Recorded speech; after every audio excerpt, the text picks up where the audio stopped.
বাইডেনের দেশের প্রিন্ট করা গ্রিন কার্ড হাতে পেয়েছেন ঢালিউড শীর্ষ তারকা শাকিব খান। বিষয়টি নিশ্চিত করেছেন যুক্তরাষ্ট্র প্রবাসী শাকিব খানের ঘনিষ্ঠ দুইজন। স্বপ্নের দেশ মার্কিন যুক্তরাষ্ট্রে স্থায়ীভাবে বসবাসের সুযোগ নেওয়ার উদ্দেশ্যে গত নভেম্বর দেশ ছেড়েছিলেন শাকিব খান। এরপর তিনি আর দেশে ফেরেননি। অবশেষে এলো সেই কাঙ্ক্ষিত খামটি। শাকিব খানের ঘনিষ্ঠ একজনের বরাত দিয়ে প্রতিবেদনে বলা হয়, নিয়ম অনুযায়ী আগেই গ্রিন কার্ড হাতে পেয়েছেন শাকিব খান। যুক্তরাষ্ট্রে টানা তার 6 মাস থাকার বিষয়টি পূরণ হয়েছে। সর্বশেষ প্রিন্ট আকারে যে কার্ডটি আসার কথা সেটিও তিনি পেয়েছেন। শাকিব খানের আরেক ঘনিষ্ঠ জানান, শাকিব খান জুলাইয়ের 6 তারিখে বাংলাদেশে আসবেন, 8 তারিখে তিনি ঢাকায় পৌঁছাবেন। এদিকে জানা গেছে শীঘ্রই শুরু যাচ্ছে শাকিব খান অভিনীত ছবি রাজকুমার। এই সিনেমার জন্য আবারও দ্রুততম সময়ে যুক্তরাষ্ট্রে ফিরে যেতে হবে তাকে।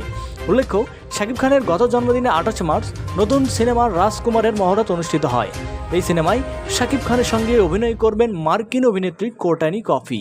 নিউ ইয়র্কের ওয়ার্ল্ড ফেয়ার ম্যারিনা কনভেনশন হলে জমকালো এই মহরত অনুষ্ঠানে কোর্টনি কফি নিজে উপস্থিত ছিলেন। প্রিয় দর্শক মণ্ডলী, একটি কথা না বললেই নয়, আমাদের চ্যানেলের সমস্ত ভিডিও শুধুমাত্র বিনোদনের জন্য। বিভিন্ন সময় রূপকর্তে শিল্পী কলাকৌশলীদের ছবি ব্যবহার করা হয়। এটা সবাই বিনোদন হিসেবে গ্রহণ করবেন। ধন্যবাদ।